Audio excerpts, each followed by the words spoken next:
छत्तीसगढ़ विधानसभा में विपक्ष का अविश्वास प्रस्ताव करीब 14 घंटे की बहस के बाद गिर गया। शासन, भ्रष्टाचार और कानून व्यवस्था जैसे मुद्दों पर लगातार 14 घंटे तक चर्चा चली। मुख्यमंत्री विष्णुदेव साय ने विपक्ष के सभी सवालों के जवाब दिए और इस दौरान सीएम साय का एक अलग ही अंदाज देखने को मिला।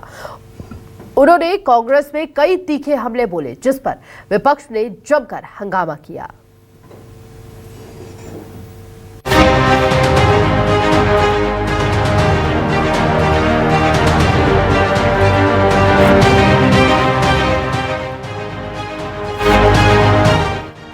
छत्तीसगढ़ विधानसभा में विपक्ष का अविश्वास प्रस्ताव गिर गया। सत्ता पक्ष ने कानून व्यवस्था, किसानों, आदिवासियों, युवाओं और महिलाओं से जुड़े मुद्दों पर सरकार को घेरने की पूरी कोशिश की। इसके लिए कांग्रेस ने 136 बिंदुओं पर अविश्वास प्रस्ताव लेकर आई। कांग्रेस के आरोप पत्र पर सीएम विष्णुदेव साय ने पलटवार करते हुए अविश्वास प्रस्ताव को खोखला, निराधार और राजनीतिक नौटंकी बताया।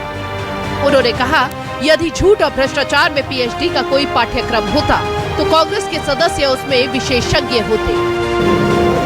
कांग्रेस ने मानसून सत्र में मंत्रिमंडल के खिलाफ में अविश्वास प्रस्ताव प्रस्तुत किया था और नेता प्रतिपक्ष डॉक्टर चरणदास जी ने प्रस्तुत किया था और करीब 13.5 घंटा से भी ज़्यादा इस पर चर्चा चली और पक्ष विपक्ष के करीब 18 लोग इसमें हमारे सहित हिस्सा लिए।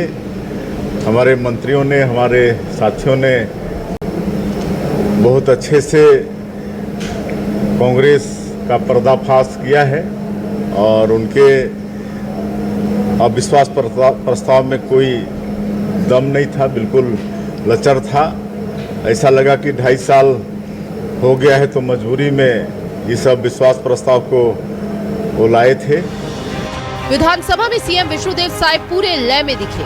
वो कांग्रेस के हर एक आरोपों का जवाब देते नजर आए। मुख्यमंत्री ने कहा, ये अविश्वास प्रस्ताव सरकार के खिलाफ नहीं बल्कि प्रदेश की 3 करोड़ जनता के विश्वास और जनादेश के खिलाफ है। उन्होंने कहा कि साल 2023 के विधानसभा चुनाव, लोकसभा चुनाव और नगरीय निकाय चुनावों में जनता ने विकास, सुशासन और प्रधानमंत्री नरेंद्र मोदी की गारंटी पर भरोसा जताया है और पिछले 2.5 सालों में सरकार ने अपने अधिकांश वादों को पूरा किया है।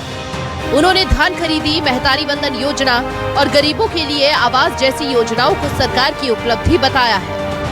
सीएम ने कहा कि किसानों से 3100 रुपए प्रति कुंटल की दर से धान खरीदी की गई और करीब 70 लाख महिलाओं को महतारी वंदन योजना का लाभ मिला है।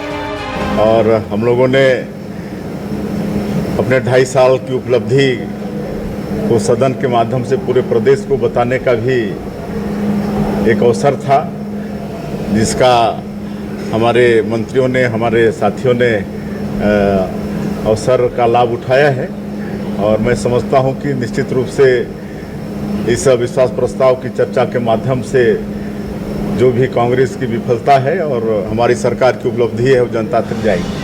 सीएम ने विपक्ष को आईना दिखाते हुए प्रदेश में विकास की बातें की, नक्सलवाद के खिलाफ सरकार की बड़ी सफलता को गिनाया, जिससे राज्य में सुरक्षा और विकास के जरिए प्रदेश में शांति का माहौल बनाया जा रहा है। उन्होंने बताया कि राज्य में 10,40,000 से अधिक महिलाओं को लखपति दीदी बनाया गया है। मुख्यमंत्री ने निवेश के मुद्दे पर कहा कि छत्तीसगढ़ में 8,23,000 करोड़ रुपए से अधिक के निवेश प्रस्ताव मिले हैं, जिससे रोजगार के नए अवसर पैदा होंगे।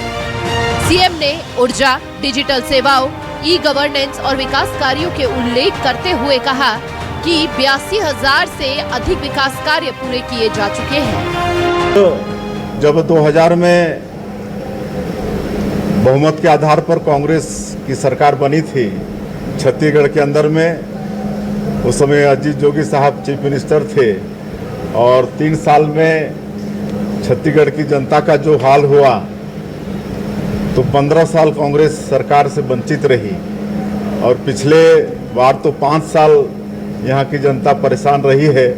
तो निश्चित रूप से आने वाले 25 साल तक ये लोग शासन में आने वाले नहीं।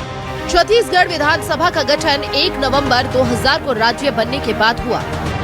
तब से लेकर अब यानी जुलाई 2026 तक विधानसभा में कुल 10 बार अविश्वास प्रस्ताव लाया जा चुका है। इनमें से एक भी प्रस्ताव पारित नहीं हुआ और हर बार सरकार ने सदन का विश्वास हासिल कर लिया।